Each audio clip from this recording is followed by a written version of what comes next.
Welcome to This Explainer. Today, we're tackling a massive paradox: how project finance can transform Africa. Why is a continent with such staggering potential still struggling to build the roads, power grids, and ports it so desperately needs? Well, structured finance might just be the missing link we've been looking for. We're going to dig into the hard data, explore the actual funding structures, and look at the massive opportunities just waiting to be unlocked. Let's get right into it. So let's dive into this mystery. Right now, there is some serious global capital out there. I'm talking major pension funds, private equity, development banks, and they are actively looking to invest in African infrastructure. So if Africa doesn't actually lack capital, why are so many of these projects stalling out? Samaila Zubero, the president and CEO of the Africa Finance Corporation, absolutely hit the nail on the head at the 2026 Africa We Build Summit. He said, and this is a great quote, "Africa is not capital poor, it is capital trapped." Think about that for a second. The money definitely exists. The real hurdle is figuring out how to untrap it and channel those funds into actual job-creating projects on the ground.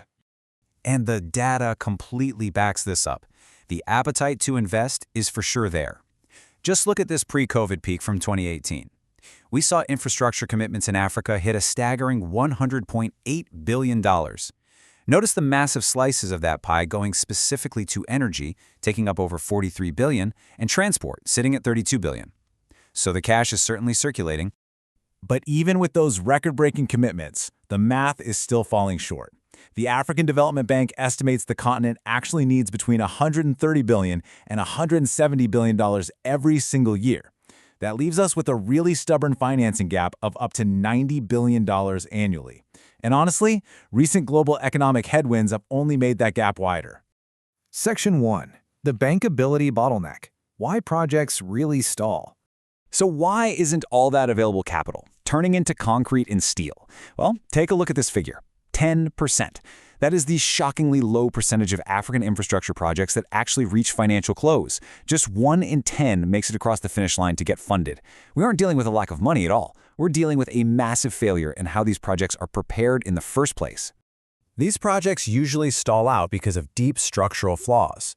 A huge showstopper is inadequate upstream project preparation. That basically means the complex technical, legal, and commercial risks aren't ironed out before developers go asking for money.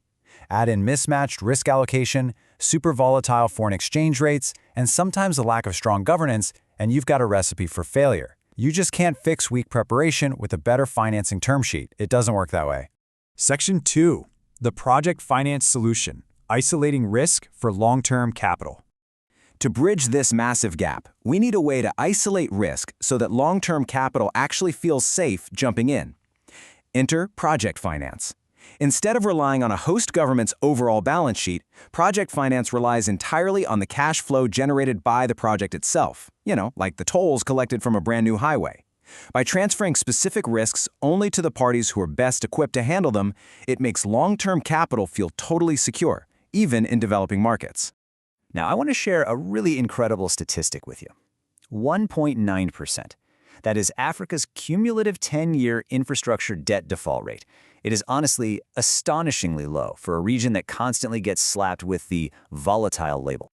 There's just this massive disconnect between the global perception of extreme risk and the hard reality of the data. At 1.9%, Africa boasts the second lowest infrastructure default rate in the entire world, right behind the Middle East. When they are structured correctly, these projects aren't some wild gamble. They are highly reliable, well-performing investments. Section 3. De-risking African investments: Innovative mechanisms and alternative sources. Since we now know the perceived risk is totally overstated, how are institutions actually going about deploying this capital? Well, one vital tool is blended finance. This is where development banks step in to provide initial guarantees, grants, or concessional seed capital to absorb those really scary early-stage risks. This essentially blends the funding, fundamentally lowering the risk profile and making the eventual returns incredibly attractive to private investors who might have otherwise just sat on the sidelines. Beyond just blended finance, we've got a pretty diverse toolkit to close this gap. For instance, governments are utilizing asset recycling. That means leasing out already profitable assets, like busy airports, to fund brand new infrastructure builds. We're also seeing a huge rise in things like fintech to boost domestic savings, alongside Islamic finance and ESG impact investing.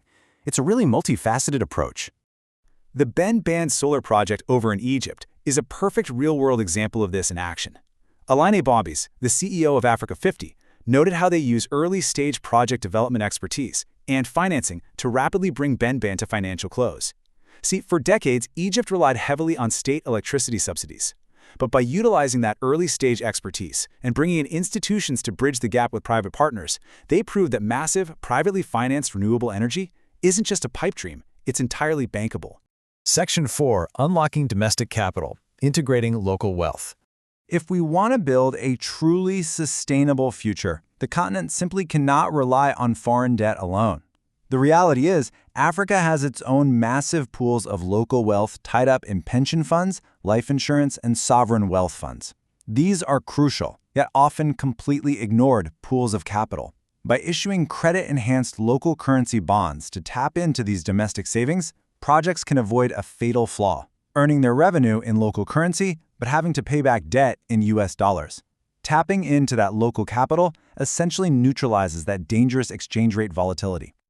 When you finally align domestic capital, proactive policy, and smart project finance, something amazing happens.